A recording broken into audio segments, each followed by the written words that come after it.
D ഇതെങ്ങനെ ഉണ്ട്? അല്ലെങ്കിൽ വേണ്ട, ഇത് നോക്ക്. ഇതിന് മുത്തൊന്നും ഇല്ലടി, അതുകൊണ്ട് ഇതും വേണ്ട, ഞമ്മക്കത് നോക്കിയാലോ? എൻ്റെ പൊന്നു പാത്തു, നീ നിന്റെ വായിക്കാതെ റെസ്റ്റ് കൊടുക്ക്. ഓ, അല്ലേലും നമ്മൾ പറയുന്നതിനൊന്നും ആർക്കും വിലയില്ലല്ലോ.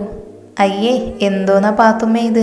നിനക്ക് ഈ സെൻറ്റിയൊന്നും ചേരില്ലടി, അതുകൊണ്ട് പൊന്നുമോള് ട്രാക്ക് മാറ്റിപ്പിടി. ആ എന്നാ ശരി ഡി, അവിടെ കുറേ സാരി ഇരിക്കുന്നു, നമുക്ക് അതുകൂടെ ഒന്ന് നോക്കിയിട്ട് വരാം. പാത്തു നന്ദുവിൻ്റെ കൈയും പിടിച്ച് അവിടെ അടുക്കി വെച്ചിരിക്കുന്ന സാരിയെല്ലാം വലിച്ചു വാരി നോക്കാൻ തുടങ്ങി. എന്നിട്ടൊന്നും ഇഷ്ടപ്പെട്ടില്ല. അതുകൊണ്ട് അവിടെ ഉണ്ടായിരുന്ന സെയിൽസ് ഗേളിനെ നോക്കി വലിച്ച ചിരിയും ചിരിച്ച് നന്ദുവിനെയും കൂട്ടി ഇങ്ങോട്ട് തന്നെ വന്നു. ഞാനാണേൽ ഇതൊക്കെ കണ്ട് തലക്ക് കൈ കൊടുത്ത് അവിടെയുള്ള ഇരിപ്പിടത്തിൽ ഇരുന്നു. കല്യാണത്തിലുള്ള ഡ്രസ്സ് എടുക്കുന്നതിന് ഒരു ഹെൽപ്പിന് വിളിച്ചതായി ഇവളുമാരെ. പാത്തുവിൻ്റെ ഡ്രസ്സ് എടുക്കൽ പരാക്രമം കണ്ടിട്ട് അവളുടെ കല്യാണമാണെന്നാ തോന്നുന്നേ. ഇങ്ങനെയാണെങ്കിൽ ഇവള് ഈ കട ഉറപ്പായിട്ടും ഉടുപ്പിക്കും. ഞാൻ അമ്മുക്കുട്ടിയുടെയും മുത്തശ്ശിയുടെയും അടുത്തേക്ക് ചെന്നപ്പോൾ അവിടെയും ഇതുവരെയായിട്ടും ഡ്രസ്സ് എടുത്ത് തീർന്നിട്ടില്ല. മുത്തശ്ശനും അമ്മുക്കുട്ടിയും ചേർന്നാണ് കല്യാണം വിളിച്ചുകൊണ്ടിരിക്കുന്നത്. ഞങ്ങൾക്കൊത്തിരി ബന്ധുക്കളുണ്ടെങ്കിലും അവരുമായിട്ട് അത്ര വലിയ അടുപ്പമൊന്നുമില്ല. അമ്മുക്കുട്ടി ഒറ്റ മോളാണ്. അമ്മുക്കുട്ടിയുടെ അച്ഛനും അമ്മയും എല്ലാം മരിച്ചിട്ട് വർഷങ്ങളായി. അച്ഛന് 2 പെങ്ങന്മാരുണ്ട്. രണ്ടും അഹങ്കാരത്തിന് കയ്യും കാലും വെച്ച ഒരെണ്ണമാണ്. ഒരാൾ ബാലസുധ, ഭർത്താവ് ജയൻ. അവൾക്കൊരു മോളാണ്, ജയന്തി ചേച്ചി. ചേച്ചിക്കാണ് എന്നെ കാണുന്നത് കലിയ. എന്നെ കാണുമ്പോഴൊക്കെ കുത്തി നോവിക്കുന്നത് ചേച്ചിക്ക് ശീലമാണ്. ഇപ്പം കല്യാണം കഴിഞ്ഞ് ഗൾഫിലാ. രണ്ടാമത്തെ പെങ്ങളാണ് ബാലാമണി, ഭർത്താവ് ശേഖരൻ. 2 ആൺമക്കളാണുള്ളത്. മൂത്തത് ശ്രീദേവ് എന്ന ശ്രീയേട്ടൻ, എന്നെ വലിയ കാര്യമാണ്. അതുപോലെ തന്നെ പഞ്ചപാവുമാണ്. രണ്ടാമത്തേത് ശ്രീജിത്ത്, അവനിപ്പോൾ +1 മണിയപ്പച്ചി എന്നെ എന്തിനെങ്കിലും വഴക്ക് പറഞ്ഞ ജിത്തുക്കുട്ടനാണ് എനിക്ക് വേണ്ടി സംസാരിക്കുന്നത്. പിന്നെ ജയപ്പയും ശേഖരമ്മയും എന്നോട് നല്ല സ്നേഹത്തിലാണെങ്കിലും അപ്പച്ചിമാരെ പേടിച്ച് കൂടുതലൊന്നും മിണ്ടില്ല. അവരറിയാതെ ചിലപ്പോഴൊക്കെ സഹായങ്ങളൊക്കെ ഞങ്ങൾക്ക് ചെയ്തു തരാറുണ്ട്. അച്ഛൻ്റെ മരണശേഷം അവരൊക്കെ ഞങ്ങളിൽ നിന്ന് കൂടുതൽ അകന്നത്. കാരണം നാളെ ഞങ്ങൾക്ക് അവർക്കൊരു ബാധ്യതയാകുമോ എന്ന് പേടിച്ചിട്ടായിരിക്കും. അവർക്ക് കല്യാണത്തിന് ക്ഷണിച്ചപ്പോൾ എല്ലാവർക്കും അമ്പരപ്പായിരുന്നെന്ന മുത്തശ്ശൻ പറഞ്ഞേ. ഞാനെന്നും കെട്ടാചരക്കായി നിൽക്കുമെന്നൊക്കെ അമ്മുക്കുട്ടിയുടെ മുഖത്ത് നോക്കി അപ്പച്ചിമാർ ശപിച്ചിട്ടുണ്ട്. സംസാരിച്ചിരുന്ന സമയം പോയതറിഞ്ഞില്ല. അമ്മുക്കുട്ടിയും മുത്തശ്ശിയുമൊക്കെ ഡ്രസ്സൊക്കെ എടുത്ത് കഴിഞ്ഞെങ്കിലും പാത്തുവും നന്ദുവും ഇപ്പോഴും ഡ്രസ്സ് തിരഞ്ഞുകൊണ്ടിരിക്കുക. കണ്ടിട്ടിത് ഇപ്പോൾ ഒന്നും തീരുന്ന ലക്ഷണമില്ല. അവന്മാരെ രണ്ടിനെയും നോക്കി നിൽക്കുന്നതിനിടയിലാണ് അന്നമ്മ അങ്ങനെ എന്നോട് പറഞ്ഞത്. ഞാനും അന്നമ്മയും അവർക്കരികിലെത്തിയതും ഡി കഴിഞ്ഞില്ലേ? ഓ, എന്ത് ചെയ്യാനാടി, ഞമ്മക്കൊന്നും അങ്ങോട്ട് പിടിക്കുന്നില്ല. ഇവൾക്ക് 2-3 ചുരിദാർ ഐറ്റംസ് എടുക്കുന്നതിനാണോ ഇത്രയും ടൈം? ഞങ്ങൾ ഒരു ഡ്രസ്സ് എടുക്കുമ്പോൾ അത് മുഴുവനായിട്ട് നോക്കി എന്തെങ്കിലും കുഴപ്പമുണ്ടോന്നൊക്കെ ചെക്ക് ചെയ്തിട്ടേ എടുക്കൂ. എന്നിട്ട് ഇതുവരെ നീയൊന്നും സെലക്ട് ചെയ്തില്ലല്ലോ. ദേ അവിടെ അമ്മയും മുത്തശ്ശിയും ഡ്രസ്സൊക്കെ എടുത്ത് കഴിഞ്ഞു. നിങ്ങളിനി എപ്പോൾ കഴിയാനാ? ഓ, ഈ 1 അരമണിക്കൂർ കൂടി വെയിറ്റ് ചെയ്യൂ. നമുക്ക് 1/2 മണിക്കൂറോ? ഇപ്പോൾ തന്നെ 2 മണിക്കൂർ കഴിഞ്ഞു. ആ, അത്രയേ ഉള്ളൂ. അപ്പം ഇതൂടെ കൂട്ടി ഒരു 2.5 മണിക്കൂറല്ലേ ആവൂ. ഇവളെ ഇന്ന് ഞാൻ അരുതന്നമ്മേ, അരുത്. അന്നമ്മ കലിപ്പിൽ പാത്തുവിൻ്റെ നേർക്ക് നടക്കാനൊരുങ്ങുമ്പോഴാണ് നന്ദു തമാശ രീതിയിൽ ആട് സിനിമയിലെ ഡയലോഗ് എടുത്തിട്ടത്. പിന്നെ കുറേ നേരം വെയിറ്റ് ചെയ്ത് കഴിഞ്ഞിട്ടും പാത്തു ഡ്രസ്സൊന്നും എടുക്കാതെ ആയപ്പോൾ അന്നമ്മ പിന്നെ ഒന്നും നോക്കിയില്ല. അവളെ പിടിച്ചു വലിച്ച് കയ്യിൽ കെട്ടി ഒരു ഡ്രസ്സ് എടുത്ത് ആ ഷോപ്പിൽ നിന്ന് ഇറങ്ങി. പിന്നെ ഒരു കടയിൽ കയറി ജ്യൂസൊക്കെ കുടിച്ചിട്ടാണ് വീട്ടിലേക്ക് പോയത്. സ്വർണ്ണമൊന്നും എടുക്കേണ്ട ആവശ്യമില്ലായിരുന്നു. അമ്മയുടെ കല്യാണത്തിൻ്റെ സ്വർണവും അച്ഛമ്മ എനിക്ക് വേണ്ടി കരുതി വെച്ചതൊക്കെ ഉള്ളതുകൊണ്ട് വേറെ എടുക്കേണ്ട കാര്യമില്ലായിരുന്നു. പിന്നെ അവൾമാരൊക്കെ കുറേ ഫാൻസി ഐറ്റംസൊക്കെ വാങ്ങിക്കൊണ്ട് വന്നിട്ടുണ്ട്. ശ്രീകുട്ടി ഉറപ്പായിട്ടും കല്യാണത്തിന് വരാമെന്ന് ഏറ്റിട്ടുണ്ട്. ഇപ്പോൾ യാത്ര പാടില്ലെന്നാണ്. പക്ഷെ അവൾ എന്തൊക്കെയായാലും വരാമെന്നാണ് പറഞ്ഞിരിക്കുന്നത്. ഞാനും വരണ്ടെന്ന് പറഞ്ഞതാ, പക്ഷെ അവൾ സമ്മതിക്കുന്നില്ല. കല്യാണം അടുത്തതോടെ ബന്ധുക്കളെല്ലാം തറവാട്ടിലേക്ക് വന്നു. സുധാപ്പച്ചിയും മണിയപ്പച്ചിയും എനിക്ക് എങ്ങനെ ഈ ആലോചന വന്നു എന്നൊക്കെ പറഞ്ഞ് മുത്തശ്ശനോടും മുത്തശ്ശിയോടും കുത്തി ഓരോന്ന് ചോദിക്കുന്നുണ്ട്. ഇങ്ങോട്ട് ഇഷ്ടപ്പെട്ട് വന്നതാണെന്ന് പറഞ്ഞിട്ട് അവർക്ക് വിശ്വസിക്കാൻ പറ്റുന്നില്ല. ജാതകമൊക്കെ നോക്കിയോ, അതൊക്കെ ചേർന്നായിരുന്നോ എന്നൊക്കെയുള്ള ചോദ്യവും അവരിൽ നിന്നുയർന്നു. പ്രഗത്ഭനായ സൂര്യദത്തൻ നമ്പൂതിരിയാണ് കുട്ടികളുടെ ജാതകം നോക്കിയെന്ന് മുത്തശ്ശൻ പറഞ്ഞതോടെ 2 പേരുടെയും വായടഞ്ഞു. കാരണം ഖാൻ ഗ്രൂപ്പ്സിൻ്റെ ഇപ്പോഴത്തെ നെടുന്തൂണായ അദ്യുത് അഷേഖ് ഖാനായ്ക്ക് വിവാഹം കഴിക്കാൻ എന്നെ പോലെയുള്ള മിണ്ടാപ്രാണിയെ കിട്ടിയെന്നുള്ളതാണ് അവരുടെയൊക്കെ ഏറ്റവും വലിയ സംശയം. പിന്നെ കുത്തി നോവിക്കാൻ വേറൊന്നും കിട്ടാത്തതുകൊണ്ട് അമ്മയുടെ ഒറ്റ കൂട്ടുകാരി ആണെന്ന പരിഗണനയിൽ എന്നോട് സഹതാപം തോന്നി ആ പയ്യൻ വിവാഹത്തിന് സമ്മതിച്ചതെന്നാണ് അപ്പച്ചിമാരുടെ പുതിയ കണ്ടുപിടുത്തം. അല്ല സുധേ, ജയന്തിമോളുടെ ഡിവോഴ്സ് നടക്കുവാണെന്ന് കേട്ടല്ലോ, ശരിയാണോ? മുത്തശ്ശൻ്റെ ആ ചോദ്യം കേട്ടതും സുധാപ്പച്ചി ജയപ്പ വിളിക്കുന്നുണ്ടെന്ന് പറഞ്ഞ് റൂമിലേക്ക് ഓടി. എൻ്റെ കാര്യമെല്ലാം അറിഞ്ഞ് അടുത്ത ദിവസം തന്നെ ജയന്തി ചേച്ചിയും പെട്ടിയും കിടക്കയും എടുത്ത് ഇവിടേക്ക് വന്നു. എന്നെ കണ്ടിട്ട് ഇടയ്ക്ക് ചിരിച്ച് കാണിക്കുന്നുണ്ട്. തിരിച്ച് ഞാനും ഒരു ചിരി സമ്മാനിച്ചു. ചുറ്റും ആളുള്ളത് കൊണ്ടാണ് എന്നോടൊന്നും സംസാരിക്കാൻ വരാത്തതെന്ന് മനസ്സിലായി. കുറച്ച് കഴിഞ്ഞതും എൻ്റെ വാലുകളും വന്നു. നന്ദുടക്ക് എന്നെയും ചേർത്ത് പിടിച്ച് ടിക്ടോക്ക് ചെയ്യുന്നുണ്ട്. എനിക്ക് താല്പര്യമില്ലെങ്കിലും ഞാൻ അങ്ങ് ചിരിച്ചുകൊണ്ട് നിൽക്കും. ഇല്ലെങ്കിൽ അവൾ എന്നെ കൊല്ലും. അവൾമാർ ഓരോന്നൊക്കെ പറഞ്ഞ് എന്നെയും ആദിയേട്ടനെയും ചേർത്ത് കളിയാക്കുന്നതിനിടയ്ക്കാണ് ജയന്തി ചേച്ചി റൂമിലേക്ക് കയറി വന്നത്. അന്നമ്മയ്ക്ക് പിന്നെ ഫോട്ടോ കാണിച്ച് പരിചയമുള്ളത് കൊണ്ട് അവൾമാരോട് ആരോന്നൊക്കെ ചെവിയിൽ പറഞ്ഞു കൊടുത്തു. Hi friends.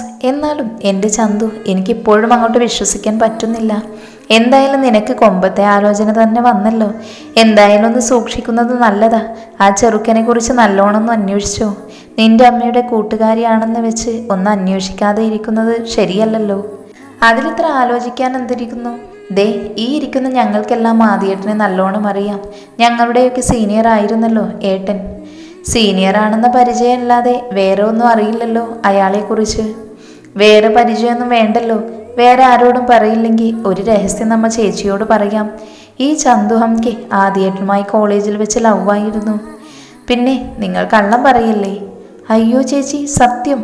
ദേ, ഇവളുടെ മുഖഭാവം തന്നെയൊന്ന് നോക്കൂ. ഞങ്ങൾ മാത്രം അറിയുന്ന കാര്യം ഇപ്പോൾ ചേച്ചിയോട് പറഞ്ഞതിൻ്റെ ഞെട്ടിലാണിവൾ.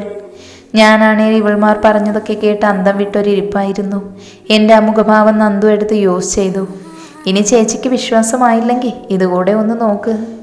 അതും പറഞ്ഞ് അന്നമ്മ ചേച്ചിയുടെ നേരെ ഫോൺ നീട്ടി കാണിച്ചു. ഞാനും അതെന്താണെന്ന രീതിയിൽ തല ഉയർത്തി നോക്കിയപ്പോഴാണ് എൻ്റെയും ആദിയേട്ടൻ്റെയും ചില ഫോട്ടോസ് ആയിരുന്നു അതൊക്കെ. അതും ഭയങ്കര റൊമാൻറ്റിക് ആയിട്ടുള്ളത്. ഞാനും ആദിയേട്ടനും ഒരുമിച്ചുള്ള സമയങ്ങളിൽ ഞങ്ങളറിയാതെ എടുത്ത പിക്സാണത്. കണ്ടാലേ പറയും ഇതൊക്കെ എപ്പോൾ എടുത്തു ഇവളുമാർ. ജയന്തി ചേച്ചി ഇതെല്ലാം കണ്ടും കേട്ടും വിശ്വസിച്ച മട്ടാണ്. അല്ല ചേച്ചി, ചേച്ചിയും ചേച്ചിയുടെ ഹസ്ബൻഡും അത്ര രസത്തിലല്ലല്ലോ. അങ്ങനെയൊന്നുമില്ല. അതൊക്കെ നിങ്ങളോട് ആരാ പറഞ്ഞേ? കൊള്ളാം, ഇപ്പം ചേച്ചിയല്ലേ ഇവിടുത്തെ ഇര. ഇരയോ? നിങ്ങളെന്തൊക്കെ ഈ പറയുന്നേ? ചേച്ചി നിങ്ങളെക്കുറിച്ചാണ് ഇവിടെയുള്ള ചർച്ച നടത്തുന്നേ. നിങ്ങളുടെ ഹസ്ബൻഡുമായി വഴക്കിട്ട് സ്വന്തം വീട്ടിൽ വന്ന് നിൽക്കുകയാണെന്നോ? ചേച്ചിയുടെ ഹസ്ബൻഡിൻ്റെ പാരൻസുമായി എപ്പോഴും വഴക്കാണെന്നൊക്കെ. അതുകൊണ്ട് നിങ്ങൾ ഡിവോഴ്സ് ആയെന്നൊക്കെ പറയുന്നേ. ആ പിന്നെ വേറൊന്നും കൂടെ പറഞ്ഞിരുന്നു. ചേച്ചിക്ക് കുട്ടികളുണ്ടാക്കാത്തത് ചേച്ചിയുടെ കുഴപ്പം കൊണ്ടാണെന്നൊക്കെ പലരും പറയുന്നേ. ഇതൊക്കെ പച്ച കള്ളമാ. എനിക്കൊരു കുഴപ്പമില്ല. കുഴപ്പമില്ല അങ്ങേർക്കാ. അതുമല്ല, അങ്ങേർക്ക് പല ബന്ധങ്ങളും ഉണ്ടായിരുന്നു. അതൊക്കെ കാരണമാണ് ഞാൻ വീട്ടിൽ വന്ന് നിൽക്കുന്നേ. പിന്നെ അങ്ങേരുടെ അമ്മ എപ്പോൾ നോക്കിയാലും എൻ്റെ നേരെ പോരെടുക്കാൻ വരുന്ന ഒരു ജീവിയാ. എന്നാലും ചേച്ചിയുടെ കാര്യം ഓർക്കുമ്പോഴാണ് ആ ചേട്ടനെക്കുറിച്ച് കല്യാണത്തിന് മുൻപ് നല്ലോണം എന്നാണ് അന്വേഷിച്ചുകൂടായിരുന്നു. അല്ലെങ്കിൽ ഇപ്പോൾ ഇങ്ങനെ വരുമായിരുന്നു. എന്നോട് ചോദിച്ച അതേ ഡയലോഗ് തന്നെ അവൾ തിരിച്ച് ചേച്ചിയോട് ചോദിച്ചതും ചേച്ചിക്ക് ഉത്തരം മുട്ടി. അവൾമാരെല്ലാം ഓരോന്നൊക്കെ പറഞ്ഞ് സങ്കടം വാരി വിതറി കുത്തി നോവിക്കുന്ന രീതിയിൽ ചേച്ചിയോട് സംസാരിച്ചുകൊണ്ടിരുന്നു. എല്ലാം കൊണ്ടും ശ്വാസമുട്ടൽ തോന്നിയ ചേച്ചി പിന്നെ വരാമെന്ന രീതിയിൽ റൂമിൽ നിന്നിറങ്ങിപ്പോയി. എന്നാലും ചേച്ചിക്ക് സങ്കടമായി കാണും. ഇത്രയൊന്നും പറയണ്ടായിരുന്നു, പാവം. ഞാൻ അവൾമാരെ ഒന്ന് കണ്ണുരുട്ടി പേടിപ്പിച്ചതും എൻ്റെ നോട്ടത്തെ അവർ പുച്ഛിച്ച് വിട്ടു. കല്യാണത്തിന് 2 ദിവസം കൂടിയേ ഉള്ളൂ. അമ്മയുടെയും പപ്പയുടെയും ലവ് മാരേജ് ആയതുകൊണ്ട് ഞങ്ങൾക്ക് അങ്ങനെ ബന്ധുക്കാരൊന്നുമില്ല. കൂടുതലും ബിസിനസ് ഫ്രണ്ട്സൊക്കെയാണ്. ഡ്രസ്സൊക്കെ പപ്പയും അമ്മയും കൂടി പോയി സെലക്ട് ചെയ്തു. എൻ്റെ മാരേജ് ആയതുകൊണ്ട് അനസൊഴിച്ച് ബാക്കി 3 എണ്ണവും ഒരാഴ്ചയായിട്ട് വീട്ടിൽ തന്നെയാണ്. അനസ് അവൻ്റെ എൻഗേജ്മെൻറ്റ് കഴിഞ്ഞ് ഗൾഫിലേക്ക് പറന്നു.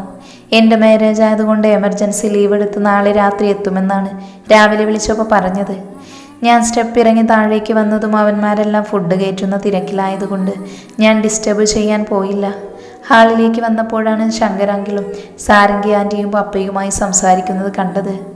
എന്നാലും അശോകേട്ട, ഒരു ഡാൻസ് ടീച്ചറുടെ മോളെയാണോ നമ്മുടെ ആദിമോന് വേണ്ടി നിങ്ങൾ കണ്ടുപിടിച്ചത്? സാരംഗി, നീ ഒന്നും മിണ്ടാതിരിക്കുന്നുണ്ടോ? അല്ല, ഞാൻ ചോദിച്ചതിൽ വല്ല തെറ്റുമുണ്ടോ?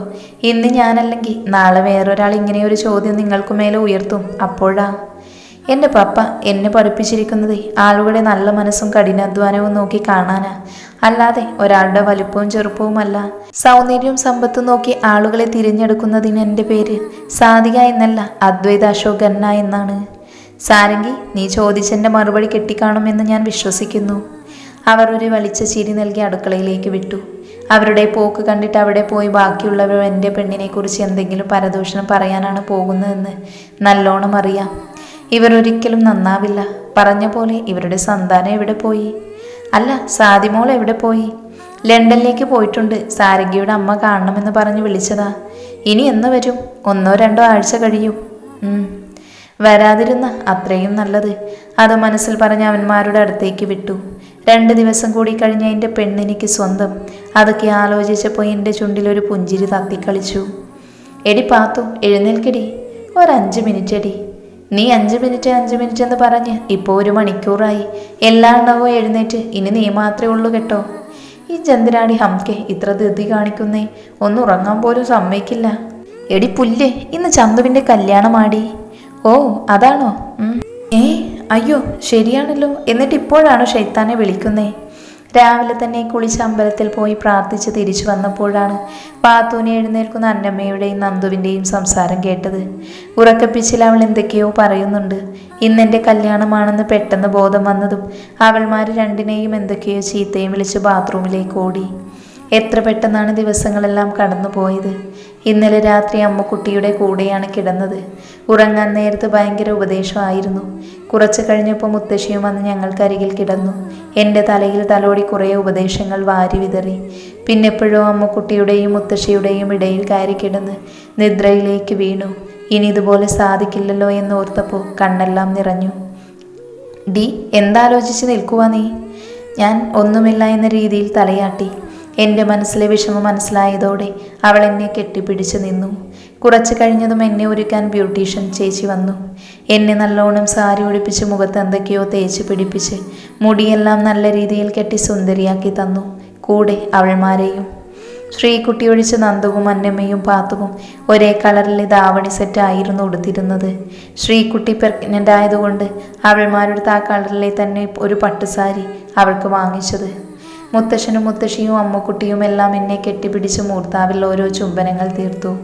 അച്ഛൻ്റെ ഫോട്ടോയ്ക്ക് മുൻപിൽ മനസ്സാൽ അനുഗ്രഹം വാങ്ങി കുറേ പ്രാർത്ഥിച്ചു. പിന്നെ ദക്ഷിണ കൊടുക്കുന്ന ചടങ്ങായിരുന്നു. അത് കഴിഞ്ഞ് വീട്ടിൽ നിന്ന് ഇറങ്ങിയതും എന്തോ കരച്ചിൽ വന്നു.